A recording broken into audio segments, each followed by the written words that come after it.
পুরীর জগৎ বিখ্যাত রথযাত্রার প্রস্তুতি এখন তুঙ্গে। 16 জুলাই এবারে রথযাত্রা। প্রভু জগন্নাথ, প্রভু বলরাম এবং দেবী সুভদ্রার 3টি রথ নির্মাণ এবং সজ্জার জন্য শিল্পী এবং সেবকরা দিন রাত এক করে কাজ করছেন।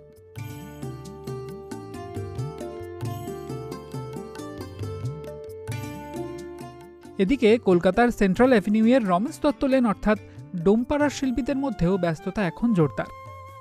দম ফেলার ফুরসত নেই তাদের। মাঝে মধ্যেই আসছেন ক্রেতারা। চারদিকে চলছে বড় বড় রথের সজ্জা তৈরির কাজ। এদিক ওদিক থার্মোকল, বাঁশের কঞ্চি, কাগজ দিয়ে তৈরি হচ্ছে রথ। শিল্পীর তুলির ছোঁয়ায় অপূর্ব রূপ নিচ্ছে এক একটি রথ। ছোট, মাঝারি থেকে বড় সব ধরনের আকারের রথ রয়েছে এখানে।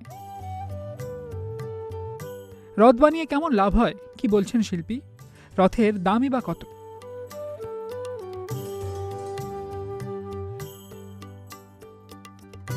বাজার মোটামুটি ভালোই আছে। হ্যাঁ, তবে রথ তো আমাদের 16 তারিখ যেহেতু মধ্যিখানে মাসের, তো মানুষের একটা মাইনের হাট টান একটা ব্যাপার চলে আসছে। হ্যাঁ, আর মোটামুটি রথের বাজার নর্মাল যেরকম হয় ভালোই আছে। আমরা 6টা মতন আমি করেছি। হ্যাঁ, বড় বড়।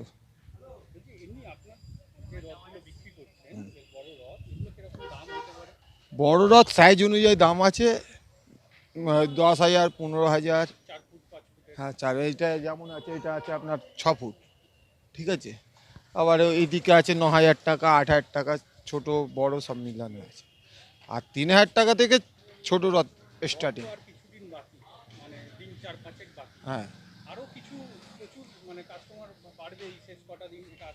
আশা করা তো যাচ্ছে, কিন্তু যেহেতু মানুষের একটা টানের ব্যাপার আছে, পয়সা করি মাইনে না হলে তো মানুষ।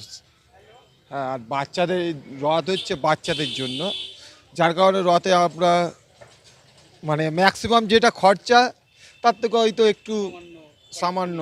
হ্যাঁ, এখানে আগে থেকেই অধিকাংশ ক্রেতা বরাত দিয়ে যান, যাতে রথ যত্ন এবং হাতে সময় নিয়ে বানানো যায়। ক্রেতারা কেবল শহরেরই নন, আসেন ভিন জেলা এবং রাজ্য থেকেও, বলছেন আরেক শিল্পী।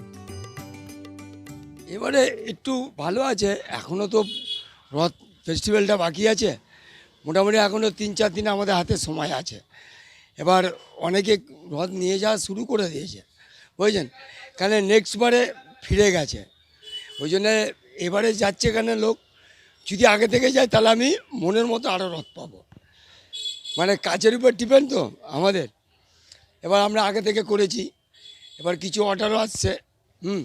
অর্ডারটা কী হয়েছে, অর্ডারটা মিনিমাম আমরা 10 দিন থাকতে অর্ডারটা নিই, রথে 10 দিন আগে। কেন হয় সময়টা পাই, সময়ের উপর নির্ভর করে আমাদের কাজ, কেন হাতের কাজ তো।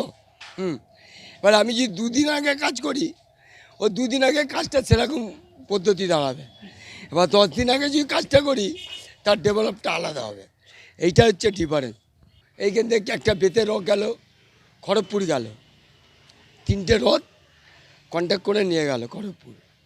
কোনো বর্ধমানেও যাচ্ছে, কখনো ধানবাদ যাচ্ছে, মানে কাস্টমারের উপর ডিপেন্ড করছে।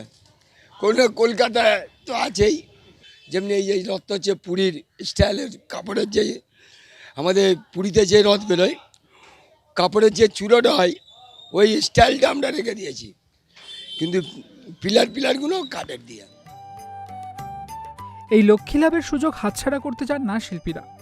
বর্ধমান, দুর্গাপুর, খড়গপুর থেকে শুরু করে ধানবাদ কিংবা রাঁচি, এখান থেকেই যাচ্ছে নানা মাপের, নানা নকশার রথ।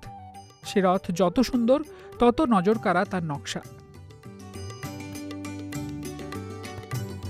ইটিভি ভারত, কলকাতা।